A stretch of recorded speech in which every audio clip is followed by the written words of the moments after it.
নমস্কার বন্ধুরা, আমার চ্যানেল মায়ের রান্নাঘর ইন্ডিয়ান ফুডে তোমাদের সকলকে স্বাগত। পশ্চিমবঙ্গ রাজ্য সরকারি কর্মচারীদের জন্য জুলাই মাস একটি বিশেষ মাস, কারণ এই মাসে 3% ইনক্রিমেন্ট আমাদের হয়। তো জুন মাসের স্যালারির থেকে জুলাই মাসের স্যালারি কতটা বাড়লো, বেসিকের 3%, কিন্তু তার এফেক্ট ডিএ বা এইচআরএতে কীভাবে পড়লো, মোটের উপর বেতন কতটা বৃদ্ধি হলো, তার হিসাব আমাদের অনেকের কাছে একটু খটোমটো লাগে। তো তাকে পরিষ্কার করার জন্যই কিন্তু এই ভিডিওতে আমরা দেখব জুলাই মাসের গ্রস স্যালারি ক্যালকুলেশনটি। তাই স্কিপ না করে পুরো ভিডিওটি দেখতে থাকুন। তো বন্ধুরা, প্রথমে হার্ড কপিটি নিয়ে এসেছি। দেখো, এখানে লেখাই আছে জুলাই মাসের স্যালারি ক্যালকুলেশন। দুটি মাস নিয়েছি, জুন এবং জুলাই, আর এদিকে নিয়েছি বেসিক, ডিএ, এইচআরএ, এমএ যদি পাও তোমরা। এভাবে সুন্দরভাবে গ্রস স্যালারিটা ক্যালকুলেশন হয়ে যাবে। তো দেখো, জুন মাসের যার যা বেসিক ছিল সেটা যদি 3% ইনক্রিজ করে, আমি একটা উদাহরণ দিয়ে দেখিয়েছি। এবার ডিএটা 18% জুনের ক্ষেত্রেও জুলাইয়ের ক্ষেত্রেও, জুনের বেসিকের উপর 18% দিয়ে, জুলাইয়ের বেসিকের উপর 18% দিয়ে। এইচআরএ 12%, একবার একই রকম, বেসিকের 12%, এইচআরএ। এমএ 500 টাকা করে লিখেছি, যারা পাও তারা লিখবে, যারা পাও না 0 দিয়ে দেবে। এভাবে দুটো মাসের গ্রস স্যালারি দেখে নিলে তোমরা বুঝতে পারবে মোটের উপর এবং কিভাবে জুনের থেকে জুলাইতে তোমরা কতটা স্যালারি বেশি পেলে গ্রস স্যালারিটা। আবার জুলাই থেকে জুনটা বাদ দিলে মোট ইনক্রিজটাও তোমরা পেয়ে যাবে। দেখো, নিচে আমি করে দেখিয়েছি গ্রস স্যালারি ইনক্রিজ। এইভাবে তোমরা যদি গ্রস স্যালারিটা ক্যালকুলেশন করে নাও, তার থেকে সমস্ত ডিডাকশান অর্থাৎ পি ট্যাক্স, ইনকাম ট্যাক্স যা যা আছে বাদ দিলে কিন্তু সুন্দরভাবে নেট স্যালারিও তোমরা পেয়ে যাবে। এবার চলো প্র্যাকটিক্যালে চলে যাই। একইভাবে দেখে নাও, দুটো মাস জুন আর জুলাই নিয়েছি। বেসিকটা জুনের যা ছিল, জুলাইতে 3% ইনক্রিমেন্ট হলো, ফলে বেসিকটা 3% বাড়লো।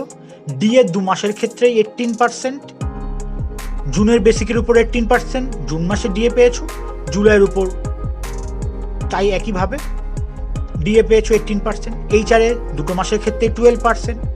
মেডিকেল অ্যালাউন্স পেলে 500 টাকা করে, না পেলে 0। গ্রস স্যালারি ক্যালকুলেশন হয়ে যাবে। এবার আমি এই শিটটা এমনভাবেই তৈরি করছি যাতে জুন মাসের যার যা বেসিক শুধু সেইটা যদি বসিয়ে দাও তাহলে কিন্তু পুরো শিটের ক্যালকুলেশনটা হয়ে যাবে। দেখো, আমি একটা একটা করে উদাহরণ তোমাদের দেখাবো। শুধু জুনের বেসিক বসাতে হবে, আর কিচ্ছু বসাতে হবে না। এই দেখো, আমি জুনের বেসিকটা পাল্টালাম, পুরো জুলাইয়ের যা যা ক্যালকুলেশন সব চলে আসলো। জুনেরটাও চলে আসবে, জুলাইও চলে আসবে। গ্রস স্যালারি ফর জুলাই, আবার জুলাই থেকে জুন বাদ দিলে নেট ইনক্রিজটা অর্থাৎ গ্রসের ইনক্রিজটা তোমরা পেয়ে যাবে। এই যে আমি আরেকটা উদাহরণ দিচ্ছি, দেখো। শুধু মাথায় রাখতে হবে আমাদের এই দুটো মাসেই কিন্তু ডিএটা 18%। আর এই যে জুলাইয়ের যে আমি হিসাবটা দেখাচ্ছি, যদি তোমরা 10 ইয়ার্স বা 20 ইয়ার্স বা অন্য কোনো এরকম বেনিফিট না পাও, এটা কিন্তু জুলাই, আগস্ট, সেপ্টেম্বর এই 3 মাসের জন্য তো তোমাদের গ্রস কিন্তু এটাই হবে। চেঞ্জ হবে গিয়ে আবার সেই অক্টোবর মাসে, যখন ডিএটা 38% হবে। এই যে আমি একের পর এক উদাহরণ দিয়ে যাচ্ছি, দেখতে থাকো ক্যালকুলেশন শিটটা কি সুন্দর গ্রস স্যালারিটা অটোমেটিক চলে আসছে শুধুমাত্র জুনের বেসিকটা বসানো।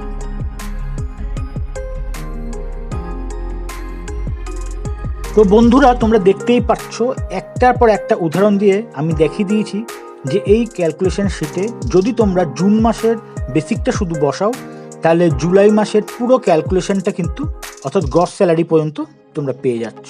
আর জুলাই মাসের টোটাল গ্রস যেটা, সেটাই তোমাদের আগস্ট এবং সেপ্টেম্বর পর্যন্ত সেম। আর একবার যদি তোমরা গ্রস স্যালারিটা পেয়ে যাও, তার থেকে সমস্ত ডিডাকশান যা আছে, P tax, income tax, GPF, এগুলো বাদ দিলে নেট স্যালারিটাও সহজেই পেয়ে যাবে। তো আশা করি তোমাদের কাছে ক্লিয়ার হয়েছে যে জুন থেকে জুলাইতে টোটাল স্যালারি বা গ্রস স্যালারি কতটা তোমাদের বাড়লো, কিভাবে বাড়লো।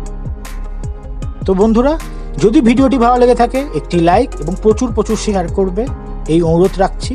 আর নতুন বন্ধুরা যারা প্রথমবার এই চ্যানেলে কোনো ভিডিও দেখলে, ভিডিওটি ভালো লেগে থাকলে চ্যানেলটিকে সাবস্ক্রাইব করে নিও, কারণ তোমাদের প্রত্যেকের সাবস্ক্রিপশন আমার কাছে খুব খুব গুরুত্বপূর্ণ এবং মূল্যবান।